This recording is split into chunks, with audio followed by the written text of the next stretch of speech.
Hola, bona tarda a tothom. Abans de començar, m'agradaria saber ¿cuántos de aquí habéis estado en alguna startup que ha cerrado? ¿Nadie? Vale, entonces vale, era para compartir al menos y ver sinergias, pero entonces os explicaré plenamente la que yo he vivido, que es el cierre de Outletic. No sé si lo conocéis. ¿Alguien conocía Outletic? Bueno, gracias. Vale. Bueno, ahora os cuento un poquito más. Sobre mí, yo empecé en el mundo del online con unas prácticas en Irlanda, en Google. Empecé haciendo lo que es todo lo que es relacionado con SEM, las empresas pequeñas, los pequeños anunciantes, cómo mejorar su SEM, cómo mejorar sus campañas SEM y cómo hacer que ellos ingresasen o facturasen más dinero para Google y también para sus propias empresas. Luego me pasé al mundo offline con un proyecto que estaba relacionado con el online, sino que era empezar el SEM en Portaventura. Finalmente pasé a Grupalia para empezar lo que era el departamento junto con Susana Torres, aquí presente, el departamento de marketing, todo lo que era estrategia online, lo que es la estrategia online puramente en país, a nivel global. Entonces era empezar todo desde cero hasta que pasé a Outletic como responsable de marketing de la empresa. Sabía que la empresa estaba en un momento en el que pasaba por un valle económico un poco difícil, pero bueno, la idea de los inversores inicial era solucionar ese valle en julio y ver dónde poner ese dinero extra que iban a poner para solucionar el problema y para continuar creciendo. De hecho, se hablaba de salir fuera al extranjero. Y ahora actualmente estoy en Carritus.com, un comparador de supermercados y de precios, no sé si alguien lo conoce. Vale. Vale. Mejor. Entonces ahora estoy allí y también llevo un proyecto junto con Susana, la que conocí en Grupalia y con la que realmente estamos llevando un proyecto conjunto para ayudar a startups en lo que es el marketing online y el tema concreto de posicionamiento, reclutamiento, cosas muy específicas y ayudar a las empresas que no tienen o no saben por dónde empezar a poner un poquito de orden. Entonces, esta soy yo. Ahora voy a pasar un poquito, pues, cuando empecé el proyecto, ¿no? Había una vez un proyecto muy bonito donde había simplemente habían dos retos grandes, ¿no? Uno de ellos era conseguir facturar lo suficiente como para intentar hacer ver a los inversores que la empresa podía llegar a ser rentable. Es decir, que si ponían o tapaban ese agujero, la empresa podía continuar creciendo.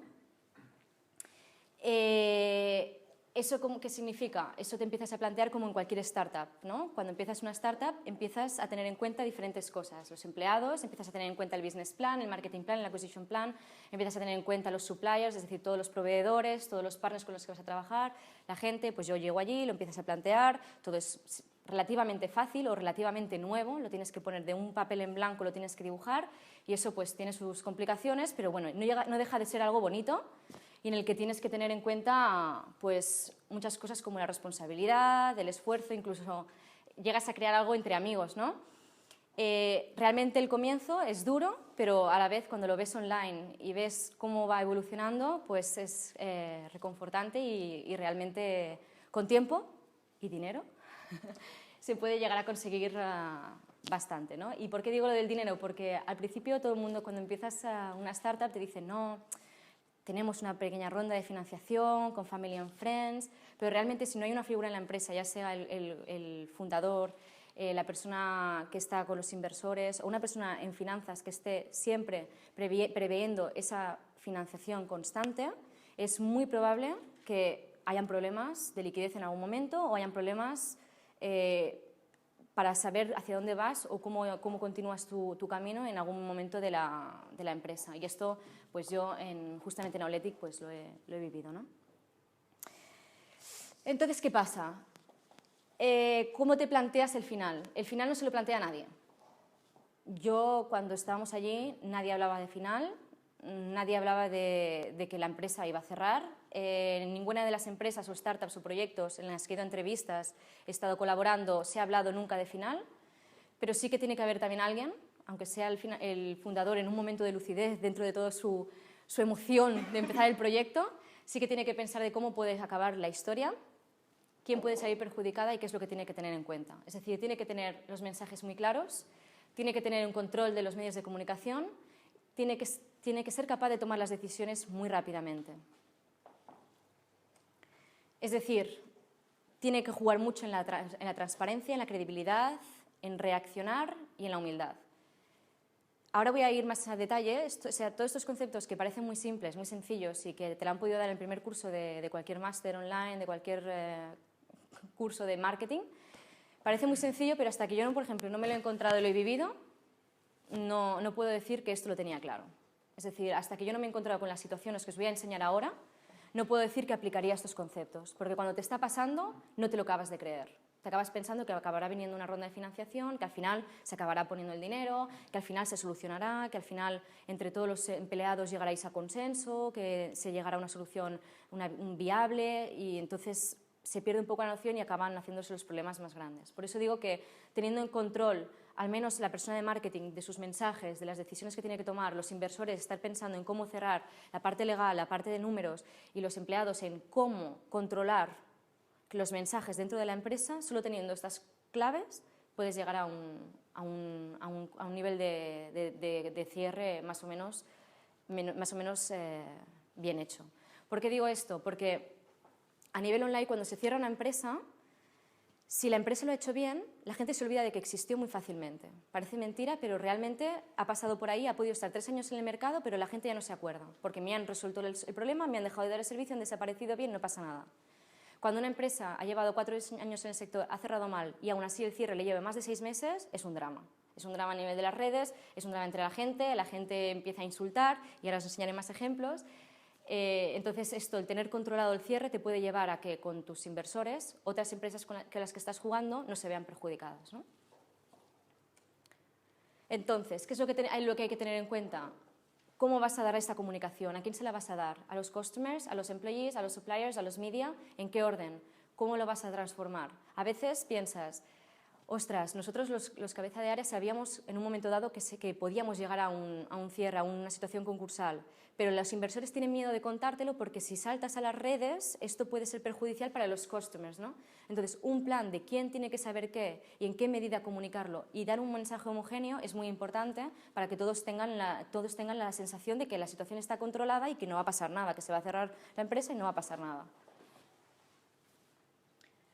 ¿Qué canales vas a utilizar? Ostras, estás spameando a los tíos de tu empresa cada día 20 veces y no les vas a comunicar que cierras. Pues lo lógico es que si estás spameándoles 20 veces, lo lógico es que si cierras, se los comuniques mediante una newsletter, mediante el Facebook, mediante las redes con las que habitualmente les vendías promociones. Que les expliques cómo vas a cerrar, cómo se van a ver perjudicada su información, todos los pedidos que han hecho contigo, todo lo que han llevado, toda la vida que han llevado contigo, cómo la vas a ordenar o cómo se la vas a devolver, como si dijéramos. ¿Qué vas a hacer con la web?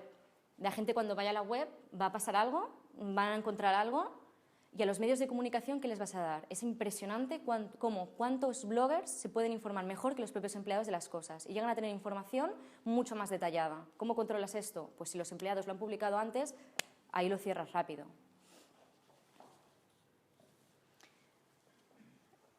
En mi caso, y ahora lo veremos también, en mi caso, ¿qué haces con cosas tan importantes como las orders, los pedidos de los usuarios? ¿Qué haces con el dinero que les debes? ¿Les vas a devolver el pedido? ¿Les vas a dar las cosas que les debes? ¿Cómo vas a gestionar todo este cierre? Allá los proveedores, si les debes dinero, si les debes, has llegado a un pacto en que le vas a pagar 60 días, no llega, no tienes la liquidez, ¿cómo les vas a decir que no les pagas? ¿Les vas a comunicar que entras en situación concursal? ¿Les vas a dar 60 días? Todo esto lo tienes que gestionar antes de que el problema se te venga encima. En los temas legales, ¿vas a contratar un abogado? ¿Vas a hacer un ERE? ¿Vas a cerrar simplemente en situación concursal o vas a hacer un previo ERE y vas a despedir a la plantilla antes, ¿no? Como nosotros que se hizo en 2 tandas? ¿Qué vas a hacer con la base de datos? Esto ya es el kit de cualquier empresa que cierra y que no cierra. Es decir, ¿qué va a pasar con la base de datos? ¿Qué vas a hacer con estos usuarios? Porque ya dejan de ser usuarios y clientes, ya son base de datos. Datos que quieres vender y que te quieres quitar de encima o que quieres monetizar de alguna forma, ¿no? Legalmente no se pueden vender los datos. Si la gente lo está haciendo, esto ya es que por ejemplo, en mi caso, lo que es marketing, lo que somos los empleados, nos desvinculamos de este tema. Es decir, todo lo que se ha hecho con la base de datos a posteriori no hemos tenido nada que ver, ni sabemos de lo que ha pasado. No se puede. No se puede.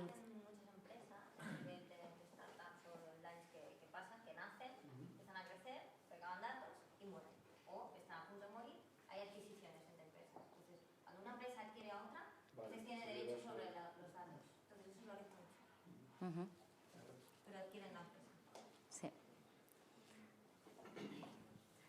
En cuanto a otros que pueden llegar a tener un impacto, compañías de tu mismo grupo, compañías que puedes tener y se pueden ver afectadas por este mal cierre o mala gestión del cierre, otros partners, o por ejemplo un proveedor con el que trabajabas que te estaba proveyendo de un producto y que en una siguiente web que abras te tiene que continuar proveyendo de ese producto, pero no sabe qué ha pasado con esa web, no quiere continuar contigo la relación. Los oportunistas, ahora veremos también cómo hay gente que saca provecho de estas situaciones y acaba promocionándose y acaba girando la situación y acaba incluso, pues, acaba sacando provecho de esa situación. Y los trabajadores, cómo ese impacto lo tienes que realmente solucionar desde inicio, porque puede ser tanto perjudicial para el empleado, como puede ser en muchos de los casos de la empresa en la que yo he estado, o puede ser que los mismos empleados hagan lobbying contra la empresa o contra los grupos de la empresa, porque no hay que perder la vista de que de estos empleados muchas veces tienen información del grupo, de los inversores, y tienen información privilegiada que pueden acabar proveyendo a diferentes bloggers, a diferentes medios de comunicación. Entonces esto es un peligro en potencia que hay que tener controlado, tanto para bien como para mal. ¿El tamaño de la empresa? ¿De qué tamaño hablamos?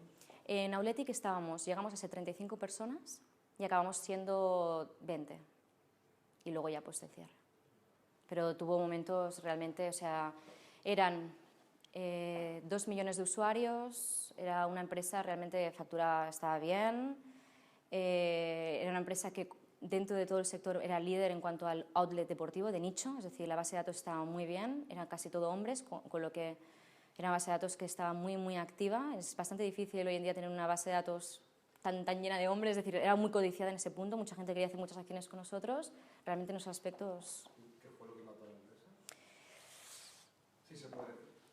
Son muchas las cosas, porque yo cuando yo llegué a la empresa ya se decía, ¿no?, que la empresa estaba pasando por un momento económico difícil, pero no es solamente eso, sino también una gestión. Siempre la dirección tiene mucho que ver en las decisiones que toma, es decir, si está entrando dinero y se decide invertir en captación o se decide en comprar stock, por ejemplo, como puede ser el caso en ocasiones, pues puede ser un error catafal, o sea, puede ser un error horrible.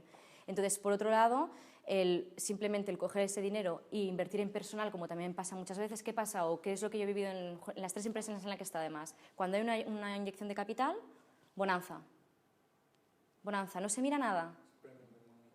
Sí, da igual, contratemos, ahora mismo es el momento de hacerlo todo. No, es decir, una ronda de financiación tienes que pensar cuánto tiempo, con cuántos presupuestos, y es lo lógico, porque los que lo he vivido en las 3. O sea, no fue un problema externo, sino era más un problema interno de gestión de recursos. Sí, pues son varias cosas sumadas, porque a nivel externo tienes que ver que estás en un entorno en el que no puedes controlar, que es la crisis, y que todos van... Pero aún así, las ventas se mantenían. Bueno, o sea, los márgenes, no era que la competencia No. estaba también muy fuerte y No. teníais que reducir márgenes, etc. Éramos líderes, por ejemplo, en ventas de muchos de los artículos de deportes específicos, en los que también Privalia, por ejemplo, podía tener, pero que en eso, y porque compartíamos comerciales, porque era muy específico del sector del deporte X, pues Auletic en eso era bueno. Otras cosas no. ¿Nos puedes explicar en función de esas 3 experiencias que tuviste, cuáles son las señales, más o menos, que en esos 3 casos se compartieron, que daban la idea de que iban a cerrar? Aunque aparentemente todo estuviese bien, puedes identificar como factores que dices, ostras, esto es malo, pero aparentemente nadie se daba cuenta. Sí. Yo sí, esto lo tengo bastante, lo he pensado mucho, además lo he pensado a posteriori, o sea, en ese momento no lo acabas de ver, pero sí. Yo diría que uno de los principales es que el hecho de que siempre se posponga la ronda de financiación, que los inversores no lo tengan claro, porque cuando hay entre los inversores no se llega a conclusión de invertir en esto, invertir en otro proyecto, es porque no acabas de ver claros los números o no te acabas de decidir, no hay una tendencia tan buena, ¿no? Por otro lado, el tema de los números, es decir, yo es algo que veo que es muy difícil de conseguir, y es conseguir un cuadro en el que se sepa cuánto se invierte por usuario y cuánto se acaba teniendo, la conversión. Es muy complicado de medir, y esto, no poderlo saber, no poderlo monetizar, no saber lo que te cuesta o lo que tienes en tu base de datos, hace que se vaya diluyendo en el tiempo, no sepas lo que tienes, no sepas lo que te puede llevar o lo que necesitas para poder conseguir 10.000 usuarios más para aumentar el 3% de ventas, ¿sabes? Son negocios muy nuevos, muy incipientes, en el que no tienes una información como para poder saber qué es lo que tienes que pedir en ronda de financiación. Yo recuerdo haber hecho un business plan en el que se pedían pues 600.000, de repente se acaban pidiendo 1,5 millones más. por si acaso, pero en una empresa normal no pones medio millón más por si acaso, es decir, está todo mucho más acotado. Y luego, otra cosa que también creo, pero esto ya es un poco más personal, es el tema de los proveedores versus empleados, es decir, qué servicios se acaban externalizando, qué servicios, es decir, y eso tiene una conclusión, ¿qué vale qué? ¿Qué me cuesta tener un community manager? ¿Qué me cuesta tener un departamento de recursos humanos? En las grandes empresas está todo también muy estipulado. En una empresa en la que empiezas, pues el marketing manager tiene que hacerte todo. No puedes permitirte tener el director de comunicación, el marketing manager, el community manager. Tienes que tener una persona que te hace todo y va externalizando aquello que se puede permitir o va incorporando aquellas piezas que considera que necesita para crecer. Entonces, esas son las cosas que yo diría a nivel objetivo. Luego ya entras en temas ya, pues, si el inversor es online o no. Para mí es importante, la gente dice que no, pero para mí es importante que uno o varios de los inversores tengan algo que ver con, estén relacionados con el mundo online, que lo entiendan, que cuando hables y presentes los números te sigan. Porque entonces van a creer también en cuando vayas a poner la inversión donde la vayas a poner, te van a tener en cuenta y no te van a venir con acuerdos un poco estratosféricos o ideas un poco raras, que también me he encontrado. Es decir, yo diría que son estos los aspectos, sacando ya temas pues, personales, estos temas, no más objetivo. Entonces, por ejemplo, Alice, ¿conocéis a Alice? Vale, esto es más difícil que no. Este es un supermercado como Ulabox que empezó, que viene de Estados Unidos y que empezó en España, pues no hará mucho más de un año, es decir, creo que un año como mucho. Han cerrado la web, pero lo han hecho comunicándolo a todo el mundo con la misma carta. Aquí la tenéis, explicando el porqué. Han hecho incluso una explicación que han publicado en AliMarket, explicando el porqué. Incluso han llegado a decir que han perdido la batalla con los 4 grandes, es decir, han bajado y han dicho, mirad lo que nos ha pasado, pensábamos que podíamos cambiar el sector de los supermercados, pero no os ha sido posible. Aquí lo tenéis. Tenéis un mail en la web, accedéis a su web, eso es lo que os encontráis, e incluso tenéis un email por si tenéis, por ejemplo, yo soy una empresa, hacía la compra online, tengo mis facturas allí y hace 6 meses que cerraron, no me he enterado, les escribo un mail y me pasan las facturas. Es decir, tienes todo recuperable, hay tranquilidad en la red, no hay nadie que se queje. Tenemos el caso de Athletic, que ha cerrado hace ya 6 meses casi, o 5 meses, y aún está la web así. Entonces la gente... Pues bueno, esto es, ya no puedes decir, no es decir, eso está bien, eso está mal hecho. Pues bueno, pues la gente está cabreada, la gente está comentándolo y la gente no sabe qué pasa. Tiene sus pedidos ahí colgados, sus facturas y no sabe cómo acceder a ellas porque no puede acceder a su cuenta, ni un correo electrónico donde quejarse. Otro caso es el muro. Teníamos un muro de un volumen de usuarios impresionante. Cualquier acción que hacíamos... Cualquiera, es que era súper agradecida la red. Yo he hecho acciones ahora, por ejemplo, y me cuesta un montón tirar de la gente, que comente, que hable, ya no sabes qué hacer, para premiarles. Aquí hacías cualquier tontería y estaban todos súper contentos, porque eran frikis del deporte y todo les estaba bien. Y entonces, ¿qué pasa? Esto cambió en 6 meses, que nos trataban de geniales, me encanta lo que hacéis, a sinvergüenzas, ladrones. ¿Dónde estás? ¿Habéis desaparecido? ¿Nos estáis engañando? ¿Por qué? Porque no hay un mensaje, no porque las cosas se hayan hecho mal. Porque una empresa tiene derecho a cerrar si no le va bien los números y tiene derecho a quitarse del mercado cuando le dé la gana, si no le sale rentable. Pero es las cosas cómo se ha llegado a hacer, ¿no? No se ha comunicado nada, simplemente se ha cerrado el perfil. O sea, esto ya no existe, no podréis acceder. ¿Qué ha pasado? Lo que decíamos de la base de datos, la database, ¿no? Comentábamos, por ejemplo, yo no sé qué se ha hecho con la base de datos, pero yo soy usuaria de Athletic y estoy recibiendo publicidad de Outletting.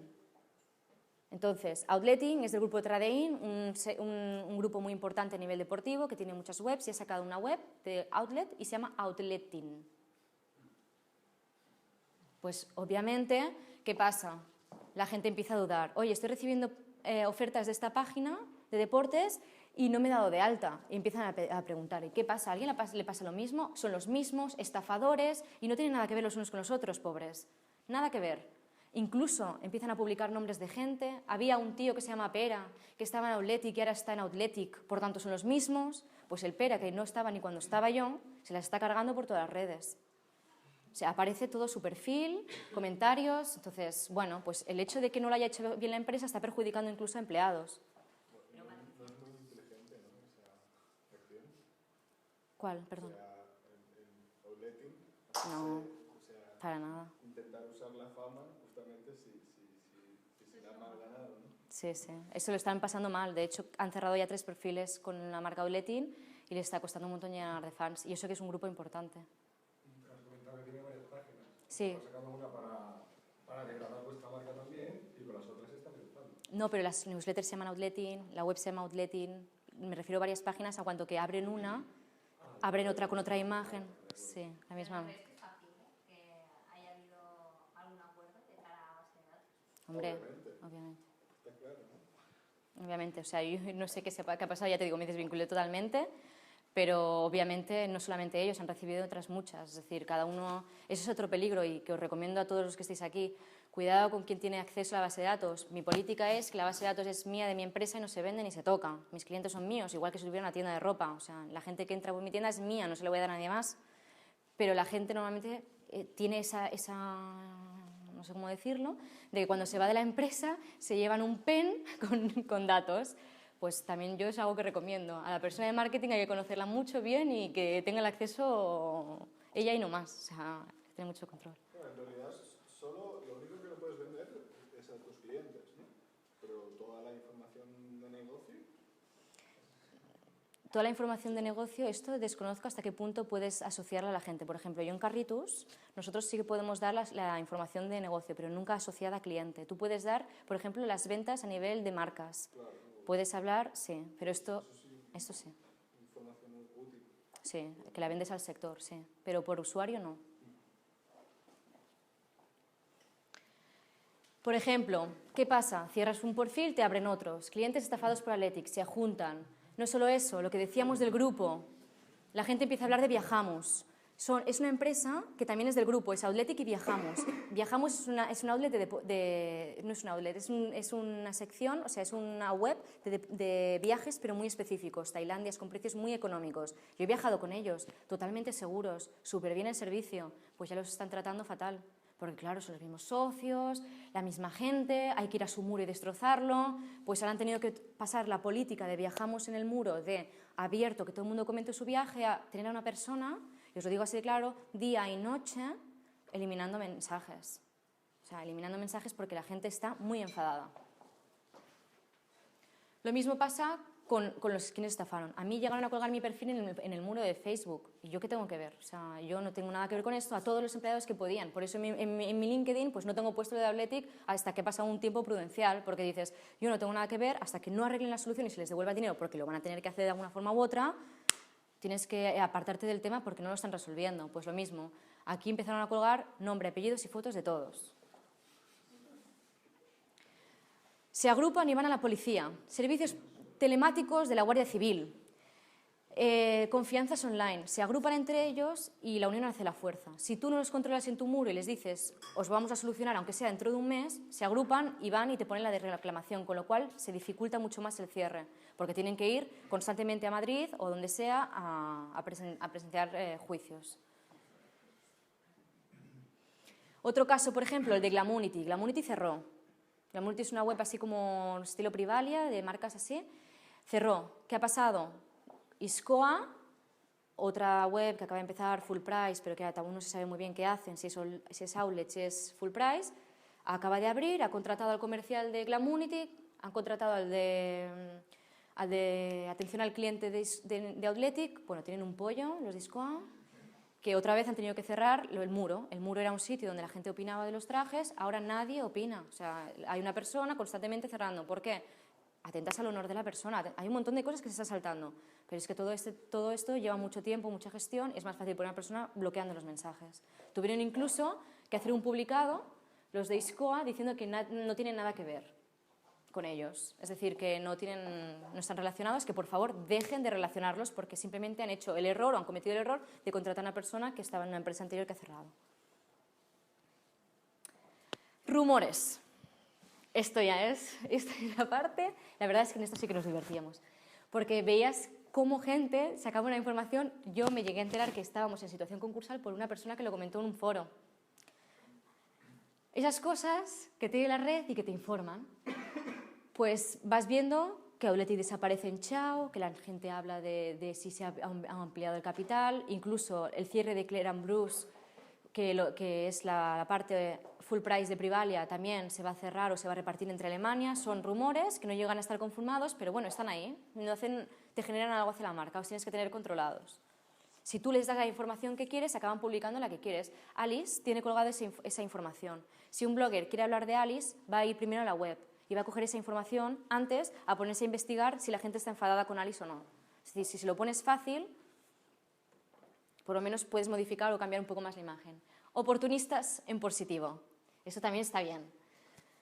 PayPal. Gracias a PayPal, muchos de los usuarios han conseguido el dinero que ha sido estafado por Auletic. PayPal aquí se ha cubierto de gloria porque lo ha hecho muy bien. O sea, realmente PayPal lo ha hecho muy bien, ha devuelto el dinero a mucha gente, la gente se agrupó, fue a PayPal a pedir la devolución y lo ha hecho. O sea, PayPal ha salido aquí súper reforzado. Yo me pasa esto y volvería a comprar siempre con PayPal. O sea, no me lo voy a pensar 2 veces. Los bancos. Están fatal los bancos, pero aquí lo han hecho bien. Han devuelto el dinero, muchos de los bancos. La Caixa también lo ha hecho en muchos de los casos. Aquí incluso lo cita uno de los usuarios, le ha devuelto el cargo que había hecho Auletic. Pues oye, aquí es un punto que se lleva la persona que te atiende en el banco. Entonces, son cosas que si puedes sacar provecho de eso. En realidad están obligados, ¿no? Los bancos durante un tiempo bastante largo a devolver los pedidos. Te ponen mucha traba. En teoría, es así la ley, pero tienes que demostrar tantos papeles. Por ejemplo, ellos no pueden acceder a sus invoices, a sus facturas. La gente, si no tiene la factura, no puede ir al banco. No es solamente por el cargo que tienes que demostrar que hay un problema. O sea, hay mucha gente que no se la han devuelto, ¿eh? Habría que ver en cada caso y tal, pero sé que ponen, igual que Confianza Online, igual que PayPal, en la red también lo pone. ¿Por qué? Tienes que presentar muchos papeles conforme no es... ¿Cómo demuestras que no has recibido el pedido? Es que en principio, en estos casos se da siempre la razón al consumidor. Al menos esto es lo que se lleva, por mi experiencia. Pues... Y entonces es el negocio quien tiene que justificarlo. Se devuelve el dinero, luego el negocio tiene que justificarlo o puede presentar la demanda. Pero a mí normalmente me ha funcionado así. Yo en casos que conozco que no, pero no sé... Creo que también depende del banco, depende Y del saldo anual de tu cuenta. de como cliente del banco. Por ley es verdad que tienen la obligación de ponerte la facilidad de esto, si se demuestra, pero sé que hay gente que no, porque te hacen pedir un montón de papeles, porque llegaba la gente pidiendo, pásame la factura que me la pide el banco, y no... Confianza Online. Confianza Online, tuvimos un acuerdo con ellos de 3 años, de repente, casualmente, en febrero se acaba, bueno, en diciembre se acaba, entonces se dedica a contactar a todos los usuarios diciendo que tuvimos que archivar dado que no fue imposible contactar con la empresa, entidad no adherida a Confianza Online. O sea, Auletic no está adherida a Confianza Online. Bueno. Es lo típico, hemos sido partners durante 3 años y bueno, pues han sacado provecho. Mira, a mí totalmente lícito. O sea, nunca hacen nada, tal, pero comunican a todos los usuarios que se han quejado que no tienen nada que ver. Hasta el momento no se habían pronunciado, no daban contestaciones a los clientes, porque ellos lo que hacen es mediar entre ambas. Entonces, si ponían en contacto con Auletic, como no había nadie que contestase, pues no podían tramitar las denuncias ni las reclamaciones. Entonces, de repente, casualmente, no tramitan nada y aparecen estos mensajes. El apellido también es muy explícito. Claro, Muñoz, sí. Sí. Otro. Esto es oportunista, desde mi punto de vista, oportunista y negativo. Demanda colectiva, creo, ahora lo veremos, no sé cómo se llama la empresa, es de esto legal, se presenta y dice, he llegado a vosotros la historia de Auletic y sería un placer que nos confiarais vuestro poder para plantar cara a dicha empresa mediante una demanda colectiva a nombre de todo aquel posible perjudicado. O sea, un abogado que dice, yo os voy a ayudar a todos, simplemente me tenéis que rellenar esto, darme la documentación pertinente y yo os lo tramito como grupo, porque os voy a ayudar, porque tienen mucha cara, bueno. Pero esperaros, nos retiramos del caso. Después de un mes, porque claro, hay que entender, por eso digo que hay que tener en cuenta, cuando vas a sacar provecho de la situación, hay que tener en cuenta cuando vas a sacar provecho de quién eres y qué va a pasar. Porque en el momento en que esto para todo el mundo que quiera, pues que esté en una situación así, que quiera cerrar una empresa, lo que sea, cuando vas a entrar en concurso tienes un bypass porque la ley va muy lenta y los trámites son súper lentos y farragosos, entonces tienes lo que es el preconcurso. el preconcurso es previo al concurso de la empresa. Entonces, cuando entras en preconcurso, ¿qué le pasa a la empresa? Que entra en un espacio que está cubierto, está protegido. Es decir, si le pone una demanda a un proveedor, no me has pagado en los 85 días, pues no pasa nada. Tengo preconcurso, déjame, tengo este tiempo para yo poderme autofinanciar, buscar solución mientras me aceptan el concurso. ¿Qué pasa? Que este estaba en el limbo. Publica esto, no me acuerdo la fecha, un mes antes de esta otra publicación, ni siquiera se ha informado de que están en preconcurso. No va a poder hacer nada. Y acaba explicando que no solamente de los 120 reclamaciones que les llegan, 21 no les han dado datos, solamente les han dado los datos importantes o rellenos para poder tramitar la denuncia, y encima dicen que hay un agente externo pirata que le está hackeando el formulario y que, claro, que no pueden hacer bien el trabajo. Bueno. Es que son, bueno, pues esto, en la red en ese momento la gente empezaba, esto era muy gracioso porque empezaba, confianza online nos deja de lado y ahora incluso los abogados no nos quieren ayudar. Bueno, eso es una situación de desesperación entre la gente, no sabían ya qué hacer y cómo unirse entre ellos, ¿no? La verdad, ahora me lo tomo a risa, pero en ese momento, o sea, no podía ni dormir, es decir, a mí me causaba una situación súper mala el saber que hay un montón de gente, joder, yo me dedicaba a potenciar las ventas. Entonces, estas cosas no... Entonces, esto es para reírnos un poco, para ver las cosas que pueden ser, sacar conclusiones, porque realmente lo bonito de esto es empezar la startup. Me decían, ¿va a ser la reunión positiva? ¿No? Sí, es positiva. Hay que ver las cosas positivas de esta presentación y esto en el fondo también es divertido y se puede sacar provecho. Es decir, si ahora mismo estuviéramos en la empresa estaríamos sacando y pudiendo hacer cosas y comunicándolo. Las cosas se cerraron como se cerraron, pero se podía haber sacado provecho de la situación, incluso haberle dado la vuelta a la tortilla. Entonces, simplemente decir, pues, todo va a estar bien. En ese momento todo se veía negro, pero todo va a estar bien.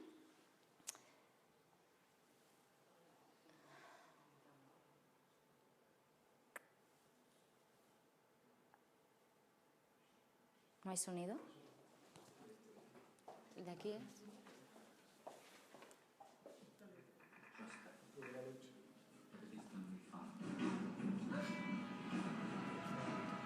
¿La ponemos desde el principio?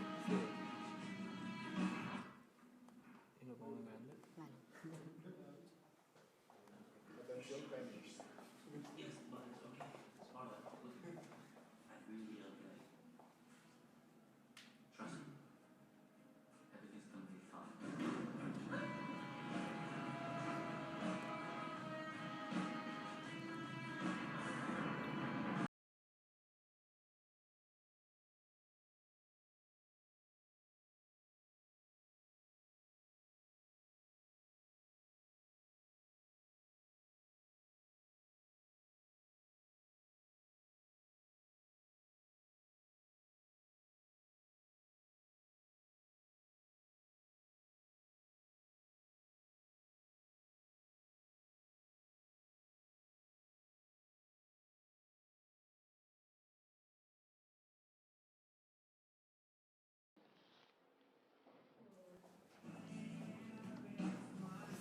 Vale, simplemente esa forma de decir que si hubiéramos tenido también unos buenos líderes en ese momento que nos hubieran cogido de la mano, ¿no? Es así de melancólico, ¿no? Nos hubieran cogido de la mano, nos hubieran dicho, pues todo va a estar bien, no pasa nada, vamos por este camino. Si tú ves que estás acompañado y que no estás perdido y que a todo el mundo que está a tu lado lo vas acompañando y le vas mostrando el camino, pues todo acaba teniendo una solución y todo se acaba convirtiendo en positivo. De lo contrario, todo es negativo o todo es mucho más perjudicial y acaban saliendo siempre gente de alrededor perjudicadas que no deberían. Entonces es simplemente... Además, esto tiene que ver con lo que también colgasteis, lo había visto hace tiempo, pero me gusta mucho, de It's impossible to live without failing at something unless you live so consciously that you might as well not have lived at all, in which case you fail by default. Entonces, yo por eso estoy en el sector de las startups, me encanta intentarlo. Si vuelve a cerrar otra, que creo que no, porque ahí estamos. Y espero que no, y vamos, estamos con los números y todo bien. Pues se volverá a levantar y a volverlo a intentar tantas veces como sea. En Estados Unidos la gente abre 10, cierra 5, 6, una funciona el triple. Google cada vez que saca un producto tiene 20 de los que no saca nada. Entonces es simplemente continuar intentándolo. Ya está.